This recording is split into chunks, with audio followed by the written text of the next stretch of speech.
Vamos dar início ao nosso estudo de hoje. Graça e paz. A paz do Senhor a todos que estão chegando aí. Deus abençoe a vida de cada um. Que tenhamos uma... Espero que seu dia tenha sido bom, tenha sido produtivo. Eu tenho esses dias como muito felizes, os momentos que nós estamos aqui estudando a palavra, quando nós estamos aqui reunidos em oração, quando os pedidos de oração vão chegando e nós podemos nos unir em oração, e isso é muito bom, é muito gratificante. Feche seus olhos. Senhor Deus, nós te agradecemos por esse dia, nós te agradecemos pelo privilégio de estarmos, meu Deus, reunidos em teu nome, Pai. Eu te agradeço, Senhor, pelo alimento que o Senhor nos tem dado, por aquilo que o Senhor nos tem proporcionado viver contigo. São tantas experiências, Pai, que o Senhor nos traz, Deus, e eu te agradeço.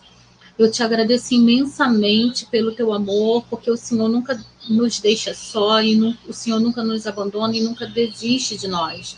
Obrigada, Senhor, porque todos os dias o Senhor imprime em nós um pouco mais do seu caráter e coloca em nós uma consciência, Senhor, daquilo que nós precisamos fazer para termos ainda mais a essência do teu Espírito em nós. Nós oramos, Pai, para que o teu Espírito esteja direcionando esse estudo, que nada seja do homem, que nada seja, Senhor, de acordo com a minha vontade, mas tudo que for dito aqui e formos estudar, que seja, Senhor, de acordo com a tua vontade, Pai. Seja o Senhor o mestre por excelência nessa noite. Tu és o mestre. Obrigada, Senhor. Obrigada por tudo, Senhor. Eu sou imensamente grata pelo teu amor e pelo valor que o Senhor nos dá. Muito obrigada, Senhor. Muito obrigada. Em nome de Jesus. Amém. Amém? Então, vamos começar. Nós estamos falando agora um pouco sobre caráter cristão. Nós falamos na semana passada sobre o caráter, e hoje nós vamos dar continuidade. Nós falamos um pouco sobre o que é caráter na semana passada e sobre os frutos da pessoa, né? O fruto do Espírito aplicando-se no caráter de cada um. E hoje nós vamos falar sobre os defeitos de caráter, ok? Então eu convido você a abrir a sua Bíblia. Em Gênesis 3, nós vamos ler a partir do versículo 8 até o versículo 13. Peço que você abra a sua Bíblia agora. Se você puder, anote, vai anotando. Eu sei que eu estou em dívida com o material de família cristã. Eu gostaria de preparar um material melhor do que colocar simplesmente os slides que nós fizemos. Eu gostaria de colocar alguns comentários, algumas coisas que o Espírito Santo foi ministrando ao decorrer do estudo, e por isso eu ainda não disponibilizei para os irmãos lá no grupo da igreja e nem aqui no grupo do Face, né? Mas eu creio que vai ser um tempo que vai chegar e eu vou conseguir organizar tudo. Esse caráter cristão eu já tenho organizado de forma que já no final dele já vai estar tudo em PDF e eu vou conseguir passar para os irmãos, tá bom? Já abriu sua Bíblia lá? Gênesis 3, capítulo 3, versículo 8. Assim diz a palavra do Senhor. Ouvindo o homem e sua mulher os passos do Senhor Deus que andava pelo jardim, quando soprava a brisa do dia, esconderam-se da presença do Senhor Deus entre as árvores do jardim. Mas o Senhor Deus chamou o homem perguntando: onde está você? Ele respondeu: ouvi teus passos no jardim e fiquei com medo, porque estava nu. Por isso me escondi. E Deus perguntou: quem lhe disse que você estava nu? Você comeu do fruto da árvore da qual lhe proibi comer? Disse o homem: foi a mulher que me deste por companheira, que me deu do fruto da árvore e eu comi.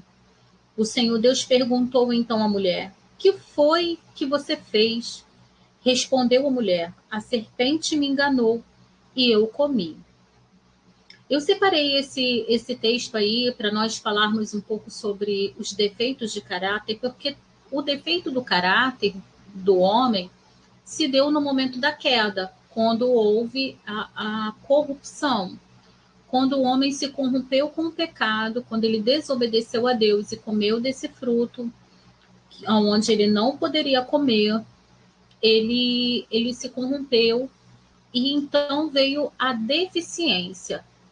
Nós fomos deformados por causa do pecado. E isso causa defeitos. É como se o nosso caráter não é 100%. Por quê? Por causa do pecado. E isso, mesmo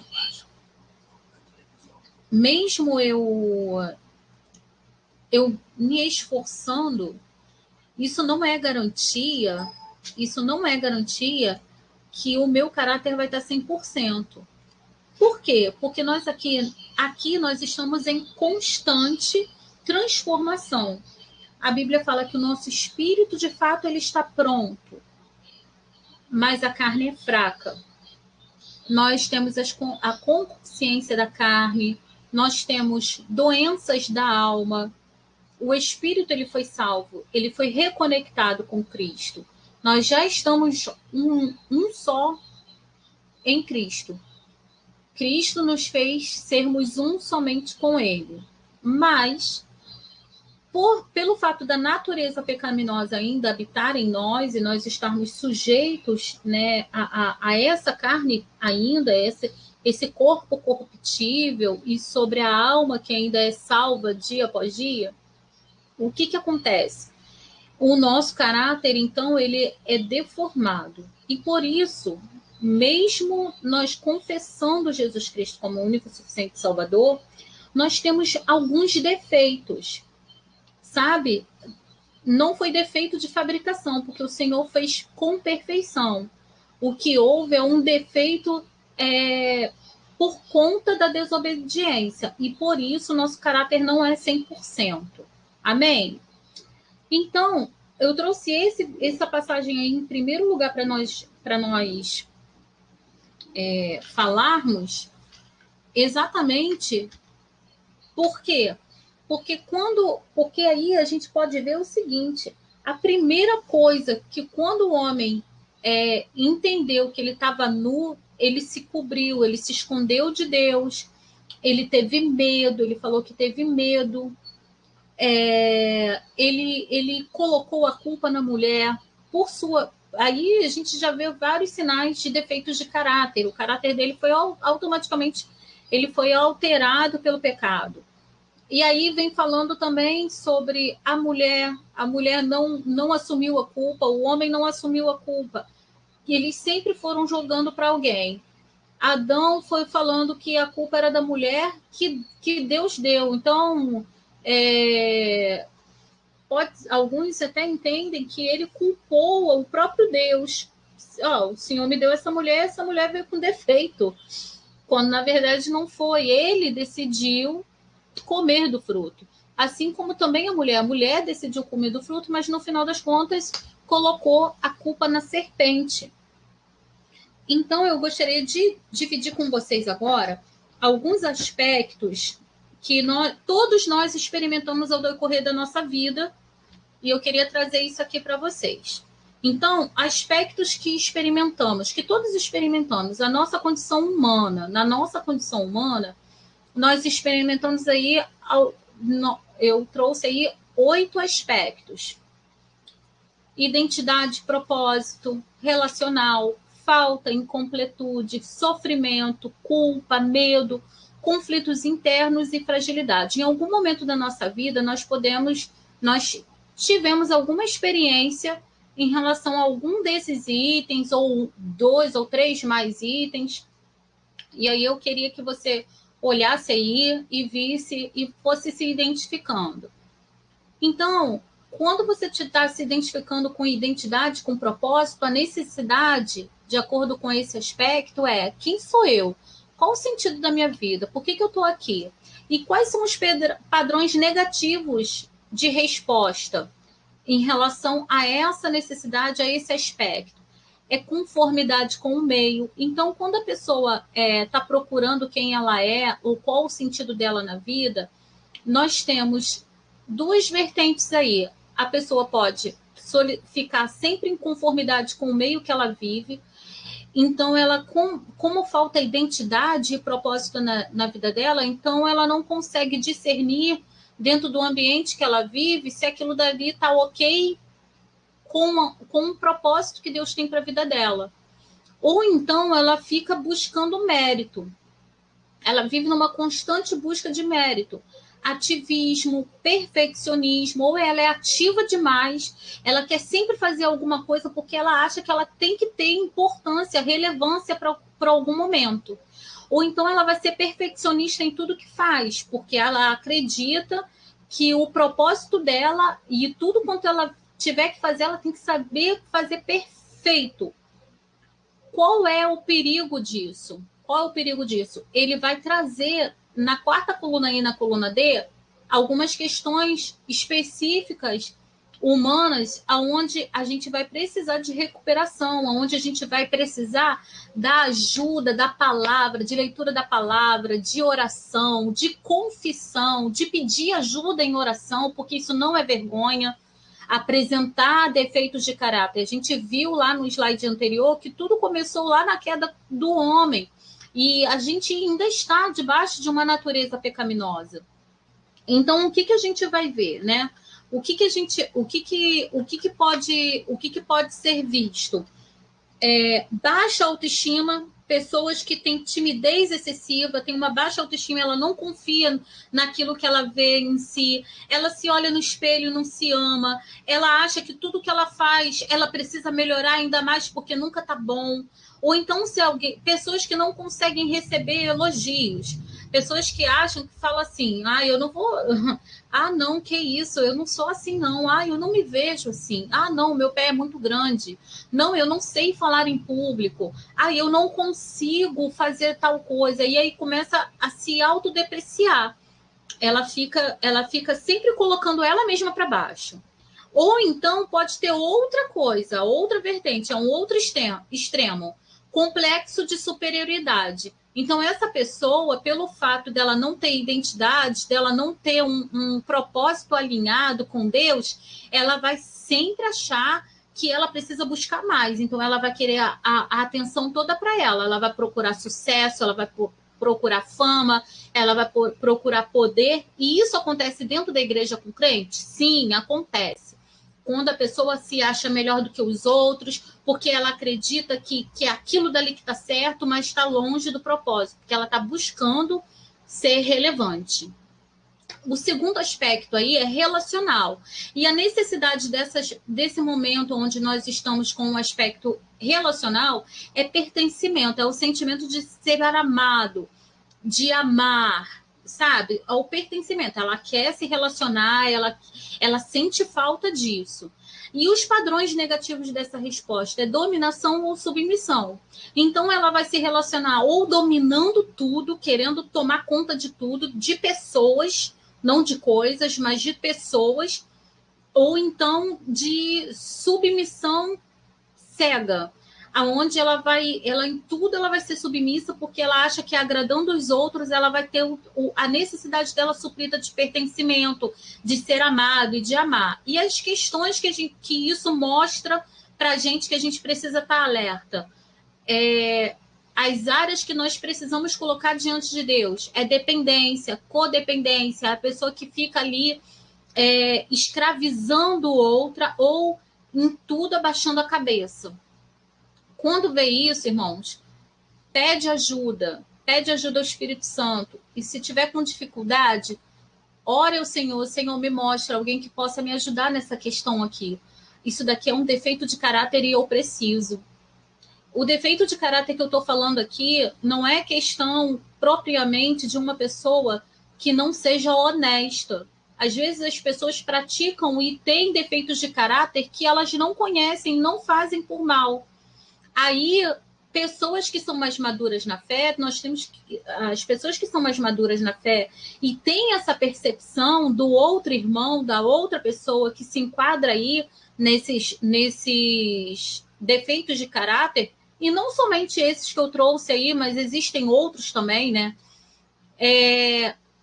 nós temos que aplicar aquilo que Jesus aplicou conosco, compaixão. Nós temos que ter compaixão e entender que naquele momento a gente pode até estar vendo um defeito de caráter naquela pessoa, mas o nosso talvez esteja escondido. E nós precisamos também de ajuda. Então, é um ajudando o outro, é um corpo em movimento. O cabeça é Cristo, nos trazendo revelação e nos trazendo para mais próximo dele, e um ajudando o outro para que o corpo todo funcione muito bem. Amém? Então, outro aspecto é a falta, a incompletude. A necessidade dessa pessoa é sempre estar buscando busca de perfeição, de satisfação própria. E quais são os padrões negativos de resposta? É o hedonismo. O que é hedonismo? Hedonismo, ele é ligado a... significa considerar o prazer como critério e finalidade última da existência dele. Então, ele leva a supervalorização do corpo como um único bem. Então, é aquela pessoa que todo momento ela tem que estar com o cabelo em dia, ela tem que estar com a unha em dia, e ela tem que estar malhando sempre, ela tem que estar com o corpo excelente, ela tem que estar com o cabelo excelente, a pele dela sempre está. Então, a pessoa fica essa incompletude, ela acha que precisa daquilo para completar o vazio que ainda existe dentro dela. Então, ela sempre está buscando essa perfeição nela. E ascetismo, isso daí quer dizer o quê? É quando a pessoa acha que significa considerar o não prazer como critério. Olha só, o hedonismo é buscar o prazer como critério e finalidade, buscando a supervalorização do próprio corpo. E o ascetismo significa considerar o não prazer como critério e finalidade última de existência. Pode levar à negação do próprio corpo como uma forma de mal. Ou seja, a pessoa acha que ela não tem que cuidar do corpo dela, que ela essa falta e essa incompletude ela vai adquirir também fazendo meditação, ou então procurando uma outra forma.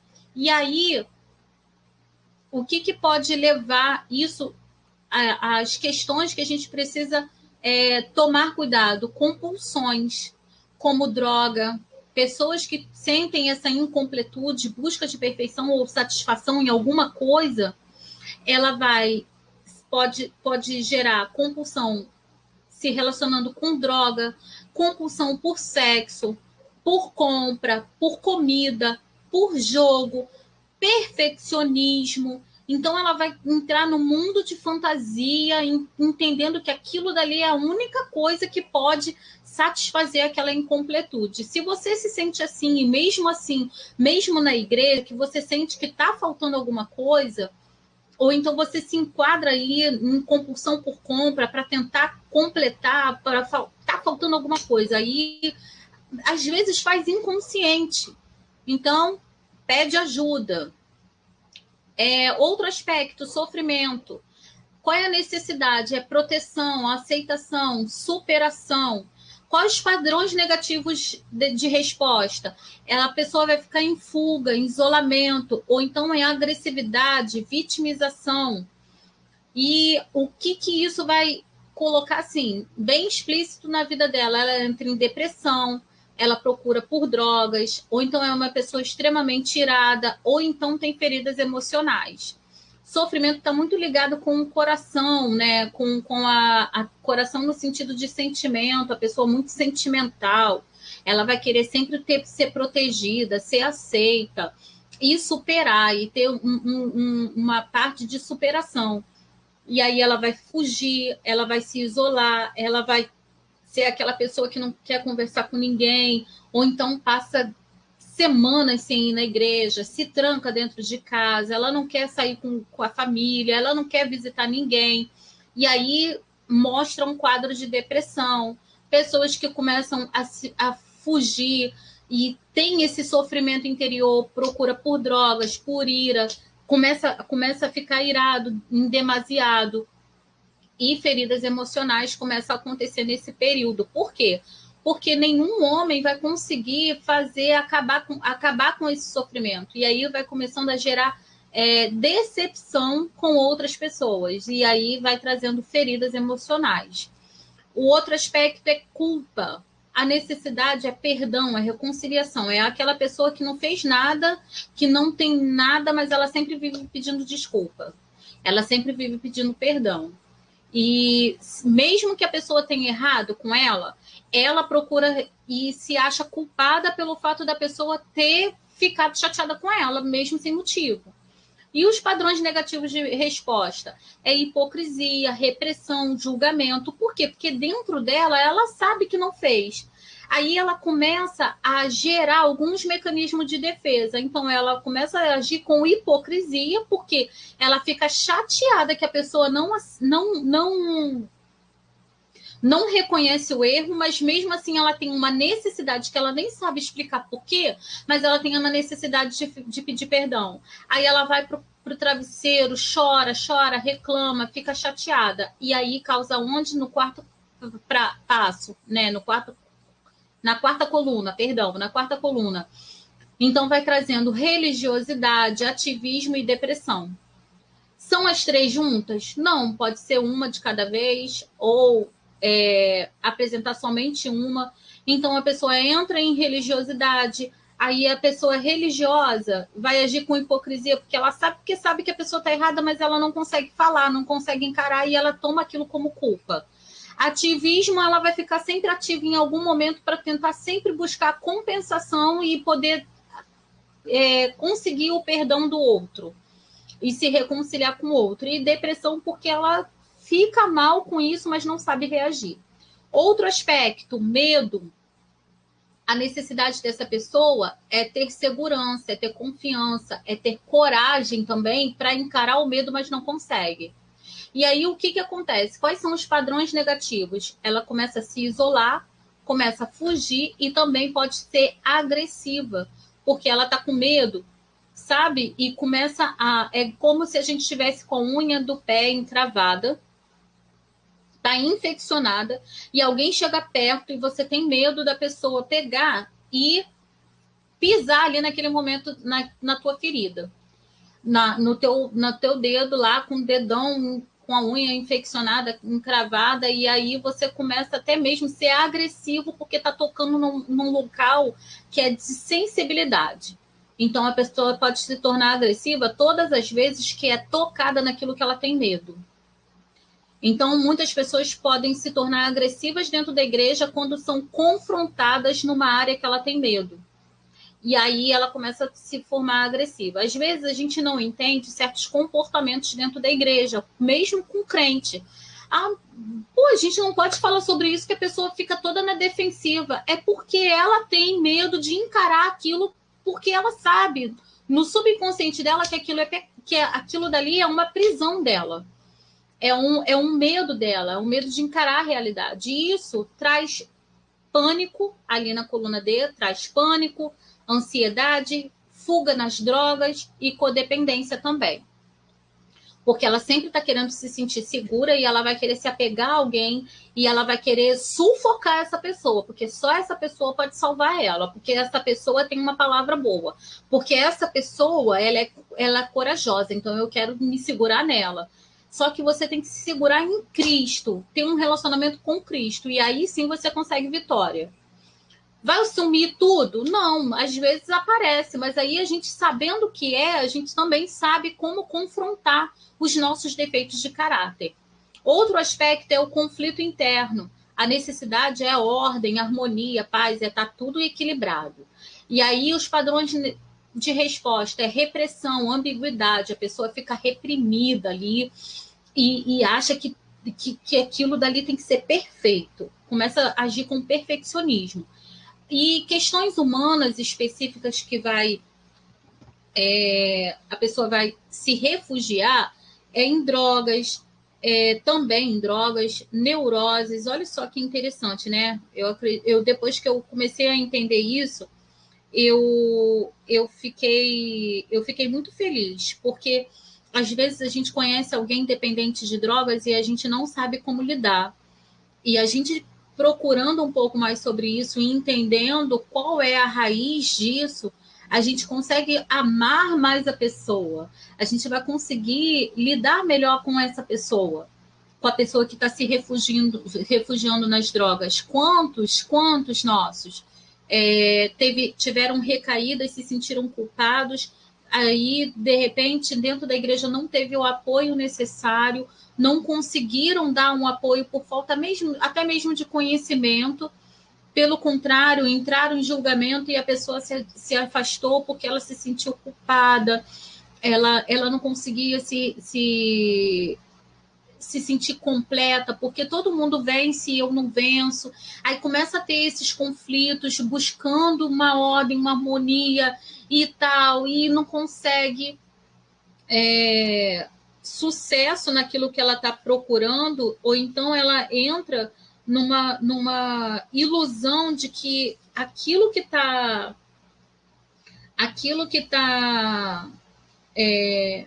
como vazio na vida dela, achar que a religião vai ajudar. Então eu vou para a igreja porque lá eu acho que eu vou conseguir parar de usar drogas, eu vou conseguir parar de me prostituir, eu vou conseguir parar de viver uma vida promíscua, de usar álcool como fuga.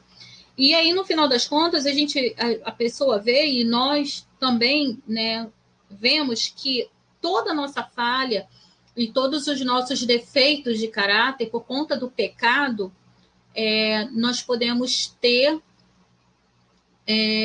refúgio em Deus, socorro em Deus. Ele nos supre e Ele nos ajuda. Amém, irmãos? Deixa eu só beber molhar um pouco aqui a boca, que está seca.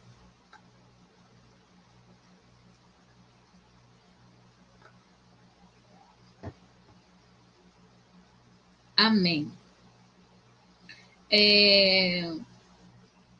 Vamos lá.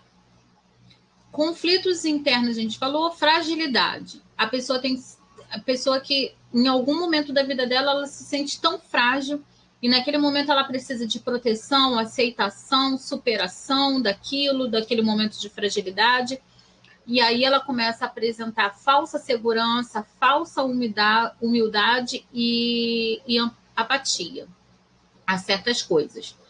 E isso traz uma consequência, algumas áreas que vai começar a mostrar o que está acontecendo. Então, ela começa a ser violenta fisicamente, verbalmente, e também pode entrar em depressão.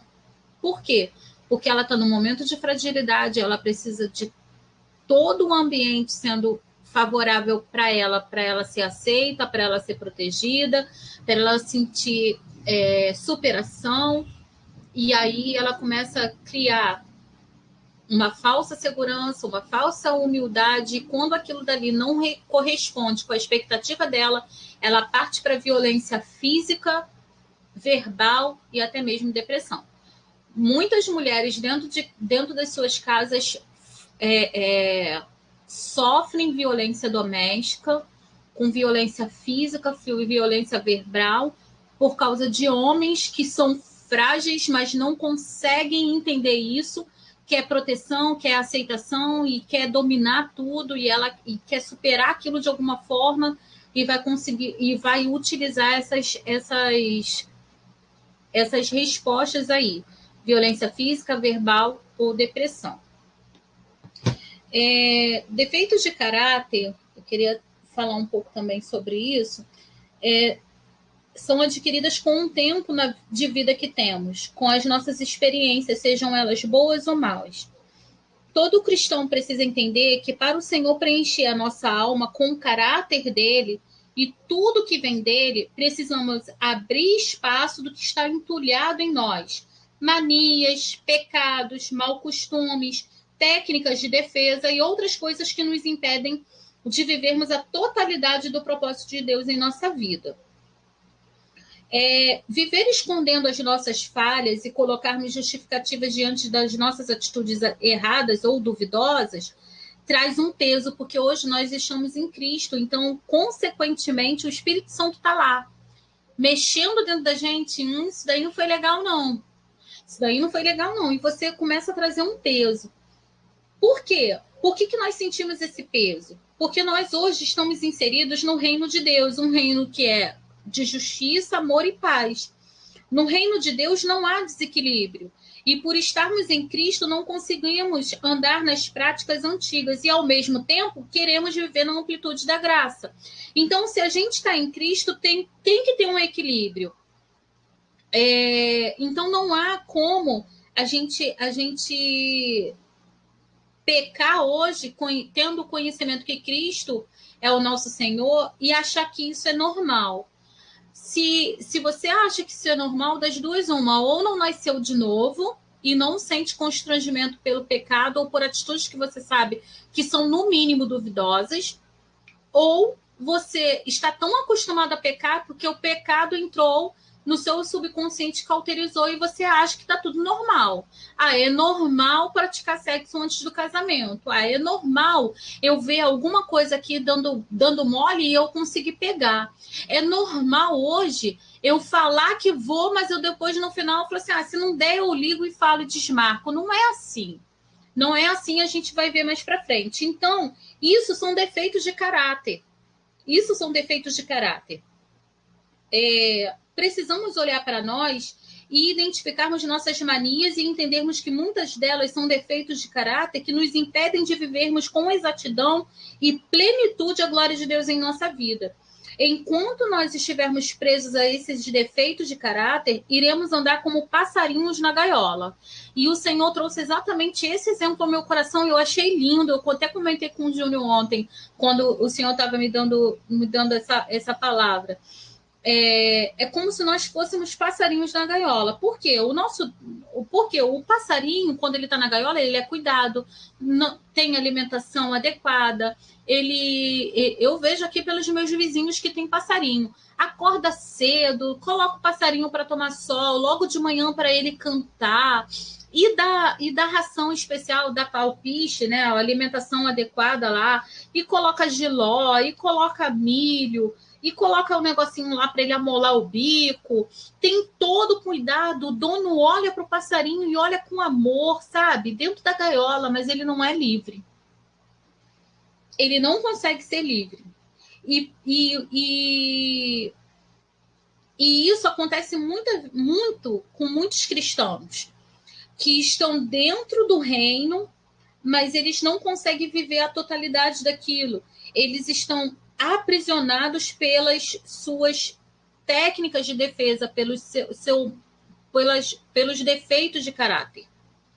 Então, quando a gente se enreda com essas coisas, quando a gente se envolve com esses defeitos de caráter, nós não conseguimos alcançar a totalidade da glória de Deus na nossa vida. Nós precisamos nos despir do velho homem, retirar aquilo que impede do novo de Deus chegar. E como é que a gente vai fazer isso? Com um ato de coragem.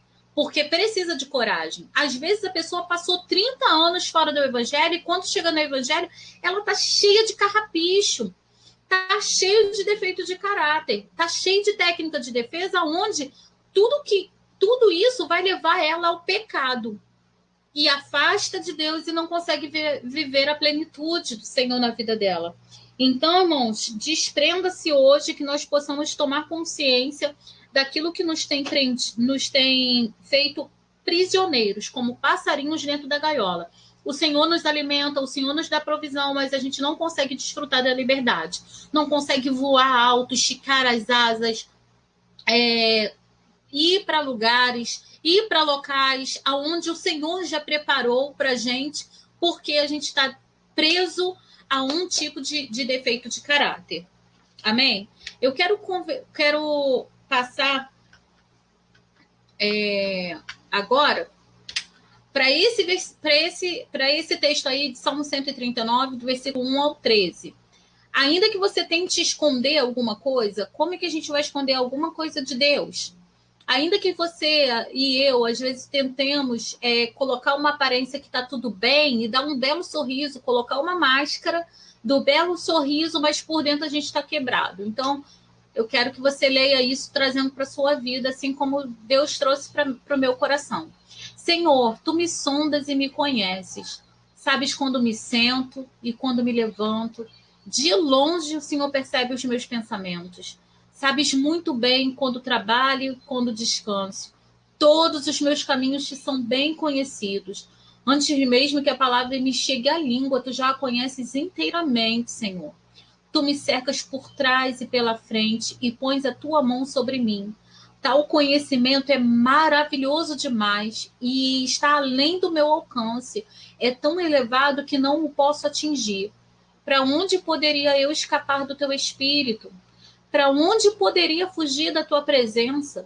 Se eu subir aos céus, lá estás. Se eu fizer a minha cama na sepultura, também lá estás. Se eu subir às asas da alvorada e morar na extremidade do mar, mesmo ali a tua mão direita me guiará e me susterá.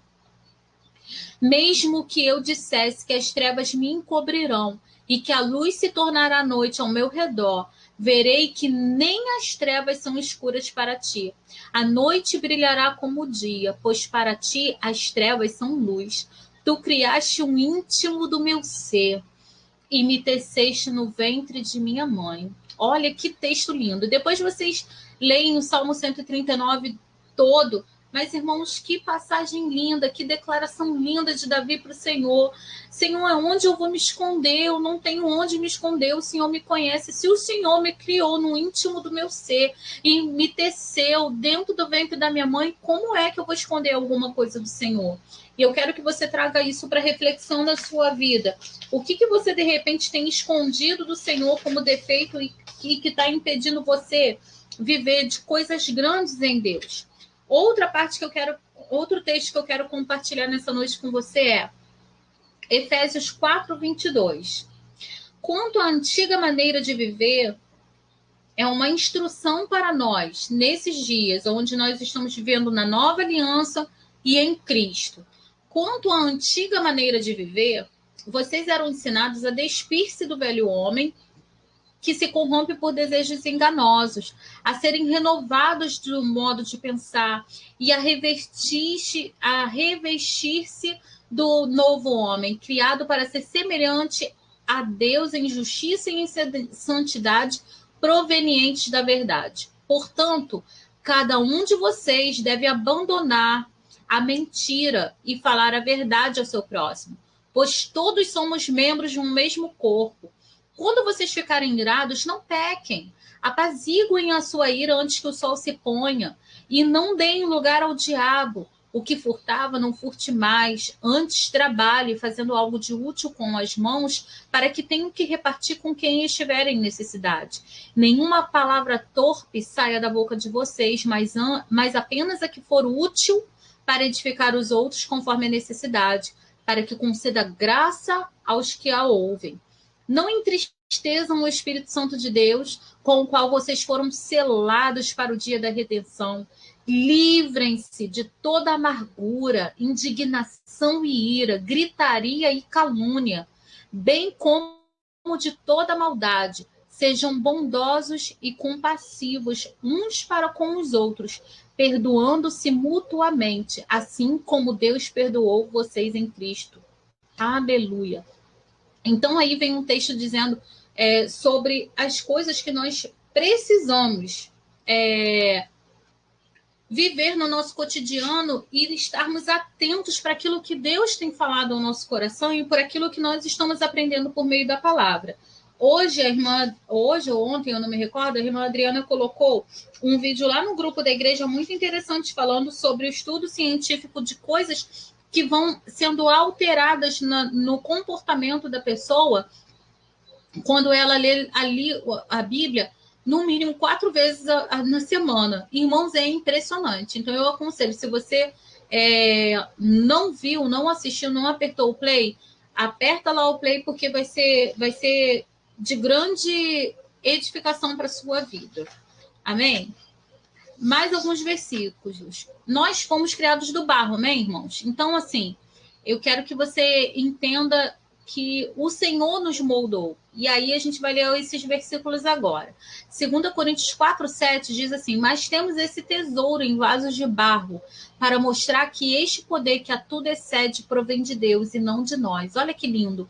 Mesmo com os nossos defeitos de caráter, mesmo a gente às vezes todo podrinho, precisando de reajustes, de uns acertos, de uma reforma, mas o Senhor escolheu habitar dentro de nós. Então nós temos esse tesouro, o nosso Deus, o Espírito Santo dentro de nós, em vasos de barro, para mostrar que este poder que habita em nós, que a tudo excede, provém de Deus e não de nós. Porque vaso de barro não vai produzir poder e nem tesouro por si só. Mas alguém tem que colocar alguma coisa dentro dele para que o interior dele tenha mais valor do que o exterior.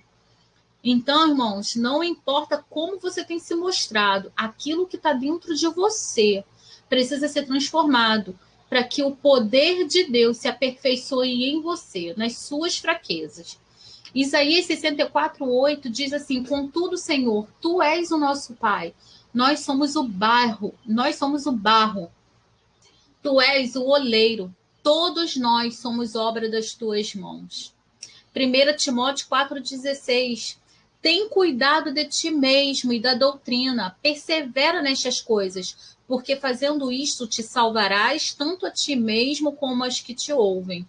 Então tenha cuidado de ti mesmo. Às vezes a pessoa tem vergonha de dizer, de dar algum testemunho, dizendo assim: irmão, eu estou muito feliz, sabe? Porque eu consegui abandonar o vício que eu tinha de mentir. Isso é um defeito de caráter, a mentira. E aí, às vezes, a pessoa tem medo, fala assim: eu tô tão feliz porque eu venci isso. E às vezes isso queima no coração da pessoa, mas a pessoa não consegue expressar isso, não consegue falar. E aí, assim, tem cuidado de ti mesmo, cuida disso, persevera. Fazendo isso, você te salvarás tanto a ti mesmo como aos que te ouvem. E o que eu estou trazendo aqui, nesse sentido, como aos que te ouvem, não somente no cuidado de você dar um bom testemunho, isso é imprescindível para todo crente, isso é essencial na vida do cristão, dar um bom testemunho, sabendo, e nós vamos falar sobre isso, sobre guardar o nome de Jesus e expressar isso, porque hoje nós expressamos e nós somos cartas vivas do Senhor. Isso é muito importante. Mas também quando você diz que você venceu um mau hábito, isso não é vergonha, isso é motivo. Aquele que tem maturidade, que tem compaixão e tem Cristo, vai agir com alegria.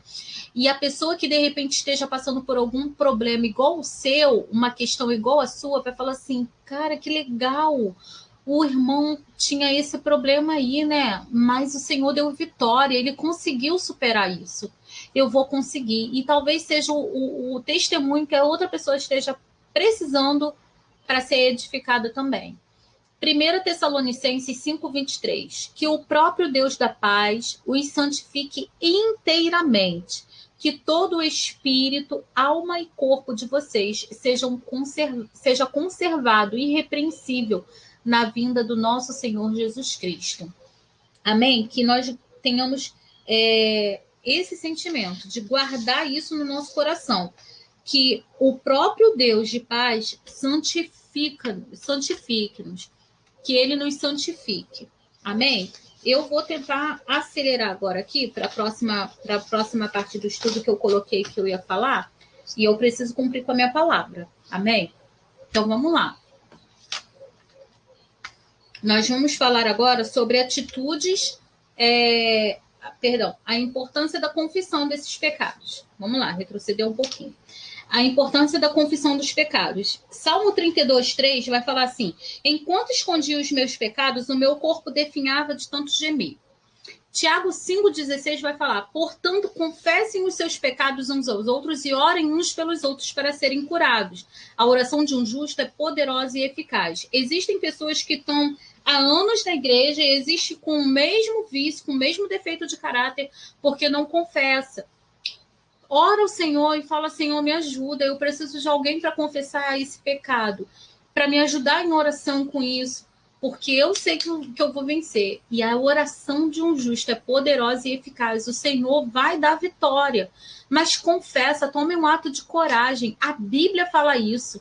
A Bíblia fala isso. Salmo 32:3 vai falar que o salmista fala: enquanto escondi os meus pecados, o meu corpo definhava de tanto gemer. Às vezes a pessoa não confessa o pecado e fica sentindo aquele peso, mas ninguém sabe. Aí se veste da falsa santidade, se veste de hipocrisia, se veste do julgamento, mas ele sabe lá dentro que está andando mal. Mas o mesmo dedo que aponta é o mesmo, a mesma pessoa que está apontando, é a mesma pessoa que está cometendo até pecados maiores daquilo que ele está apontando, ou então na rodinha começa a entrar em fofoca e começa a falar mal, e aí a outra pessoa fala mal de fulana, e aí ele vai e encoraja mais ainda e dissemina mais aquilo, vai fermentando aquilo de uma forma que, quando ele está sozinho entre ele e Deus, ele sabe que fez alguma coisa errada, porque o Espírito Santo age.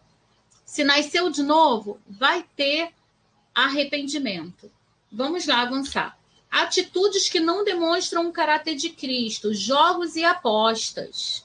Não é para ficar na vida do crente. Provérbios 23:5 vai falar assim: porventura, fixarás os teus olhos naquilo que não é nada?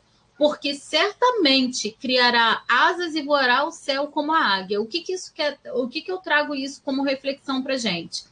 Jogos, apostas, jogo do bicho, tantos outros jogos aí que se envolva dinheiro, que aposta dinheiro, você está fixando os seus olhos naquilo que não é nada, não tem garantia. A Bíblia vai falar que ele dá pão ao que semeia. E a semente que sempre a Bíblia fala para a gente semear é na vida de outra pessoa, abençoando ela, ou no reino de Deus, para a obra dele, com seu dízimo e sua oferta. Aí o dinheiro que você separa o dízimo, o dinheiro que você separa a oferta, se você é dizimista ou ofertante, se não for, tome posição para ser, porque isso é bíblico e é promessa para todo cristão. Por que eu digo promessa? Porque o Senhor traz a você um desafio. Se eu não vos abrir as janelas dos céus e não derramar bênçãos tais, então é uma promessa. Ser dizimista e ofertante é uma promessa de quê? De que você semeando, você vai ter o que colher. Agora, em jogos e apostas, você semeia, você vai ter garantia de colheita? Claro que não. Mas na palavra e no reino, você tem garantia de colheita. Eclesiastes 5:10. Quem amar o dinheiro, jamais dele se fartará. E quem amar a abundância, nunca se fartará da renda. Também isto é vaidade. Então, se tem o coração no dinheiro e sempre fica olhando de olho grande na Mega Sena, irmão, ora para que o Senhor transforme a sua visão, porque você nunca vai se fartar dessa renda. E isso é vaidade, isso é cuidado dessa vida. Isso tudo vai ficar. Ainda que o teu coração esteja um propósito de comprar um terreno para a igreja, fazer a obra, fazer isso, fazer aquilo, dar para missões, não sei o quê, porque Deus sabe do meu coração. Irmão, não é a semente que Deus mandou você semear. Ponto. Acabou. Provérbios 13:11. A riqueza da procedência vã diminuirá, mas quem a ajunta com o próprio trabalho aumentará. Com o próprio trabalho, não de procedência vã. Riqueza de procedência vã, dinheiro que vem de aposta. Aí eu vou jogar um pouquinho aqui, eu vou apostar não sei o quê. Não tem que apostar copo d'água, não tem que apostar Coca-Cola, não tem que apostar peça de picanha, nada disso. Quem ajunta a riqueza com o próprio trabalho, a aumentará. Sempre, desde o início, Deus nos mandou trabalhar e não jogar e apostar. Amém? Outra, mentiras. Efésios 4:25. Portanto, cada um de vocês deve abandonar a mentira e falar a verdade ao seu próximo, pois todos somos membros de um mesmo corpo. Então, precisa abandonar a mentira. Essa palavra em João 8:44 é muito forte. Vocês pertencem ao pai de vocês, o diabo. Não estou falando que vocês, tá, irmão? Tem o pai diabo.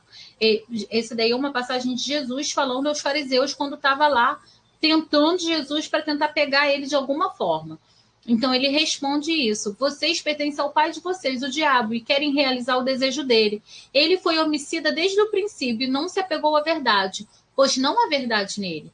Quando mente, fala a sua própria língua, pois é mentiroso e pai da mentira. Quem é mentiroso e pai da mentira é o diabo. Então nós não temos que ter nada com ele. Nós não temos que ter nada com ele. Hoje nós estamos inseridos no reino de Deus.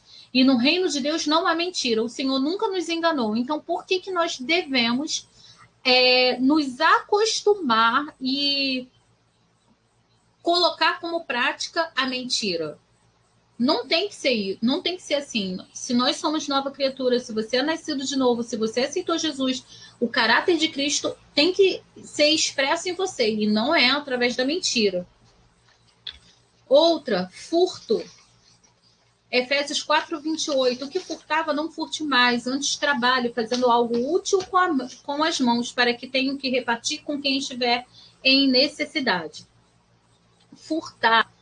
Pegar escondido, trabalhar na casa de uma pessoa, tá sobrando um negócio, tá um objeto esquecido lá, ninguém tá usando, eu vou pegar. Não pega, isso é furto.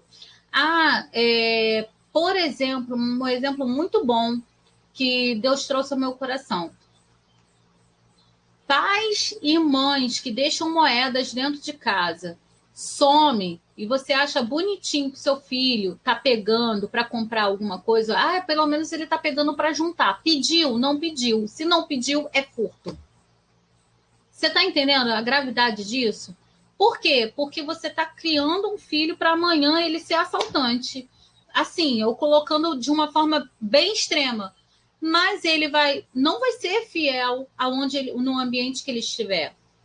Se você acha que não tem nada demais, ou então não chama atenção devida quando você vê uma moeda sumindo e sabe que seu filho pegou, ou ele mesmo chegou e confessou, você tem que sentar com ele e mostrar que furto é pecado.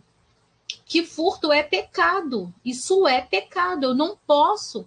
Minha mãe, ela tinha dinheiro dentro de casa, ela guardava o salário dela, e nunca eu peguei nada. Pelo contrário, se eu não tivesse dinheiro na época eu trabalhando, se eu não tivesse dinheiro, eu ligava para ela e falava assim: mãe, acabou tal coisa, eu posso pegar? Ou então antes ela falava assim: Milena, tá faltando tal coisa, vai lá e compra. Eu ia lá e comprava exatamente aquilo. Eu não comprava, minha mãe deu R$10 para comprar 2 quilos de açúcar. Sobrou moeda, vou comprar bala. Mãe, o troco eu comprei moeda. O troco de moeda eu comprei bala. Eu comprei chiclete, eu comprei uma pipa. Não foi isso que você deu a ordem. Então, seja rigoroso nisso. Você está forjando um mau caráter para o seu filho. É bem pesado, é bem forte isso, irmão. É bem sério. Não honrar com os compromissos. Romanos 13:8. Não devam nada a ninguém. Isso aqui, irmãos, a gente pode trazer tanto para financeiramente falando, quando a gente compra algo e fica devendo e não dá satisfação e não cumpre. Se você sabe que não vai conseguir cumprir em tal data que você prometeu, é melhor nem comprar. Segura a onda aí. Romanos 13:8. Não devam nada a ninguém, a não ser o amor de uns pelos outros, pois aquele que ama seu próximo tem cumprido a lei. Eclesiastes 5, de 4-5, lê assim, fala assim: quando você fizer um voto, cumpra-o sem demora, pois os tolos desagradam a Deus. Cumpra o seu voto. É melhor não fazer voto do que fazer e não cumprir. Uma coisa muito importante: se você falou que vai estar em determinado lugar e quando chega em cima da hora, uma pessoa chega e fala assim: vamos ali, preciso de você para resolver alguma coisa. Se a sua primeira palavra foi com fulano, você jamais tem que pegar e colocar isso na frente de fulano quando Beltrano chega. E às vezes, irmão, o motivo não é nem assim aquelas coisas para dizer que eu não estava mesmo a fim de ir, vai ser um negócio chato. Então, que bom que você chegou. Tem uns que até dizem graças a Deus. Graças a Deus que você chegou, é bom que eu não vou precisar ir para tal lugar. eu não vou precisar cumprir esse compromisso. Eu não vou precisar cumprir. Precisa sim. É melhor não fazer voto do que fazer e não cumprir. A pessoa vai, marca contigo, você vai lá e fura. Marca contigo, você vai lá e fura. A Bíblia fala, é melhor não fazer voto do que fazer e não cumprir. Isso vale tanto para outros como para Deus. Se você fez um voto diante de Deus, cumpra.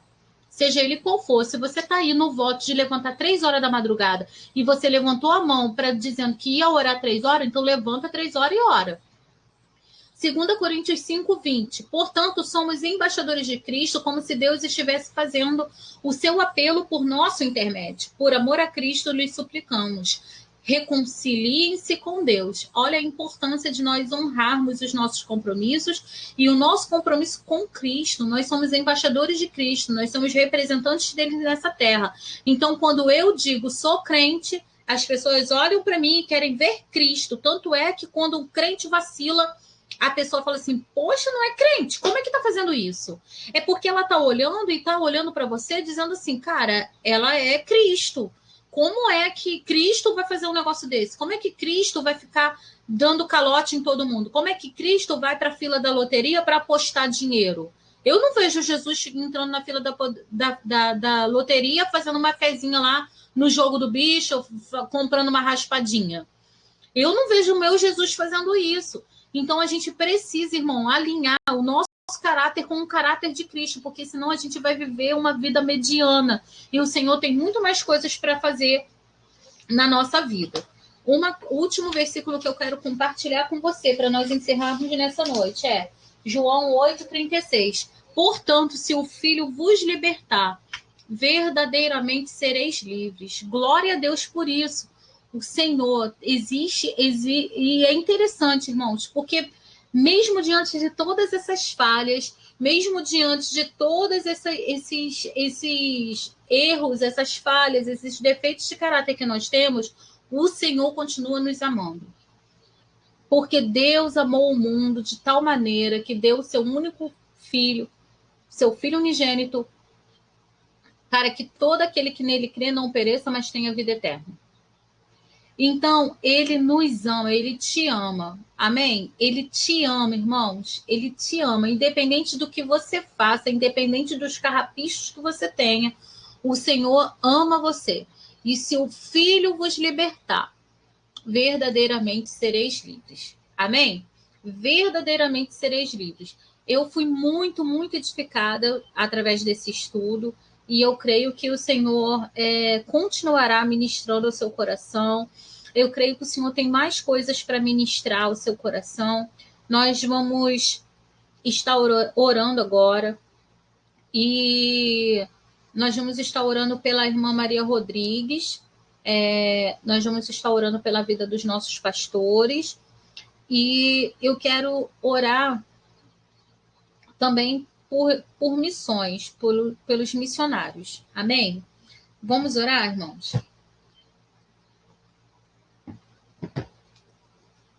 Senhor Deus, nós te agradecemos, Pai, por tudo que o Senhor ministrou ao nosso coração.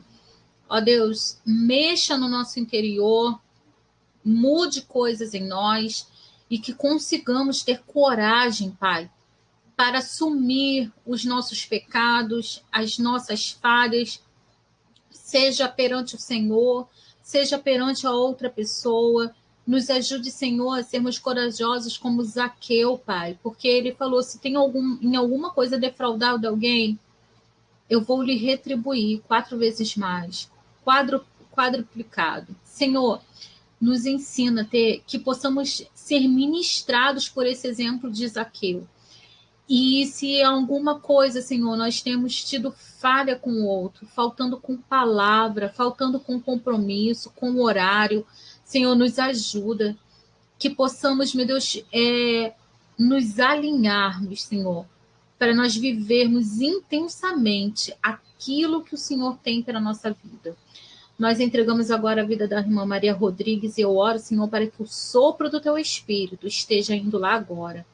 Que a Tua unção esteja sendo derramada sobre a vida da Tua filha, em nome de Jesus. Unção de restauração e todo mal-estar. Que o corpo dela seja alinhado agora pelo poder que há no nome de Jesus. Não no nosso nome, Senhor, mas no teu nome que está acima de todo nome.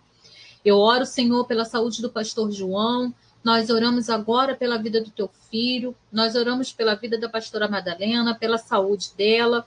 Nós oramos pela vida financeira deles. Nós oramos pela vida familiar deles, que o Senhor possa alcançar todas as esferas, Pai.